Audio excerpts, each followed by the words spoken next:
एक राजा ने अपने नगर में घोषणा करा दी कि भाई शमशान में जब आदमी जाता है तो उसके साथ क्या होता है ये हमें कौन बताएगा।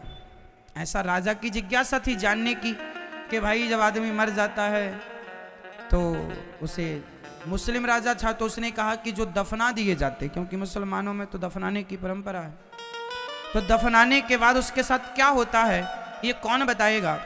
राजा ने मंत्रियों को बुलाया, बोले नगर में ढिंडोरा पिटवाओ, हमें जो ये बात बताएगा उसको इनाम दिया जाएगा। अब उसका मतलब ये था कि भाई तुम रात को जाओ शमशान में, वहां कब्र में दफन हो जाओ और रात को जो हो तुम्हारे साथ फिर वो हमें सवेरे बताना। तो अब कौन तैयार होगा ऐसे काम के लिए। सब लोग डर गए, कोई तैयार ना हुआ। राजा ने कहा था पैसा बहुत मिलेगा। तो गांव में एक कंजूस आदमी रहा करता था।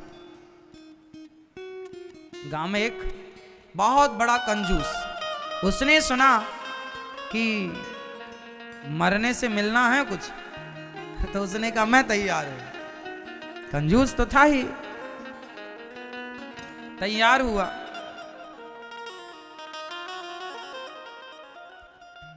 तो जब चला तो उसको बिल्कुल मरे की तरह विदाई की गई गांव से।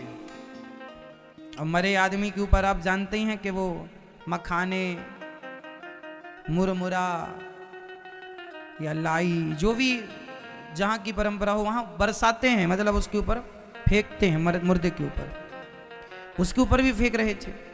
तभी कोई साधु आ गया और साधु ने उसके पास जाकर कहा सुनो, अब तो तुम मर ही गए हो, कुछ तो दे दो हमें। वो भिखारी साधु, कुछ तो दे दे, कुछ तो दे दे, कुछ दे दे। अब वो मरा हुआ आदमी ना, जो उसके ऊपर पैसे बरस रहे थे, वो भी समेट समेट के जेब में रख रहा था। कंजूस था ना। मखाने उसके ऊपर गिरे तो वो इकट्ठा कर ले, वो मरा थोड़ी था, हम पड़ा था बस मरा हुआ, मरे जैसा। तो उसके ऊपर सब जो फेंका तो वो समेटता जाए। तो ढेर सारे उसने मखाने इकट्ठे कर लिए और पैसे भी जो फेंक रहे थे लोग इकट्ठे। तो एक साधु बड़ा पीछे पड़ गया, भाई कुछ तो दे दो, अब तो तुम मर ही रहे हो, कुछ तो दे दो, दान कर दो, कुछ तो दे दो, भूख लगी है खाने, कुछ तो दो। उसे बड़ी गुस्सा आई, लो ये पीछे पड़ गया। तो उसने मुट्ठी भर मखाने उठाए और बाबा जी की तरफ ऐसे फेंक दिए। ले, बाबा जी झोली फैलाए ही चल रहे, मुट्ठी भर मखाने, मखाने समझते ना, मखाने आ गए उसकी झोली में, बाबा जी चले गए। अब वहां पर शमशान में एक गड्ढा खोदा गया, उस पर उसको लिटाया गया। एक छोटा सा छेद कर दिया गया कि रात को, मतलब ऑक्सीजन इसे मिलती रहे, भाई प्रॉपर मर ना जाए। तो एक छेद कर दिया छोटा सा। अब वो आदमी रात भर वहां पड़ा, टुकुर टुकुर देखे यहाँ वहां, बड़ा डर लगे उसे, पर कंजूस था, उसे लगा सवेरे तक बच गए तो माल बहुत मिलेगा। तभी उसने क्या देखा कि जो छेद था सांस लेने के लिए, वहां एक सांप घुसता चला आ रहा है। उस तरफ एक छेद से काला सा नाग, अब सांप तो सांप है, घुस रहा। उसे आवाज आई कुछ, तो उसने ऐसे आंखें चढ़ा कर देखी, उसके सिर के पास ही था वो छेद, कहा कि ऑक्सीजन उसे मिलती रहे। सांप आ रहा था। अब वो बड़ा डरा और ऊपर से माटी आटी डल चुकी, जब वो भाग भी नहीं, अब मारे धक्का, और काहे को खुले वो। पड़ा वो सांप आ रहा, वो लाठी भी नहीं है, हाथ लगाए तो हाथ ही में डसेगा, तो हाथ तो लगा नहीं सकता, लाठी पत्थर कुछ है नहीं। तभी उसने देखा कि उस छेद में बहुत सारे मखाने की एक दीवार सी बन गई और उसने सांप को रोक दिया।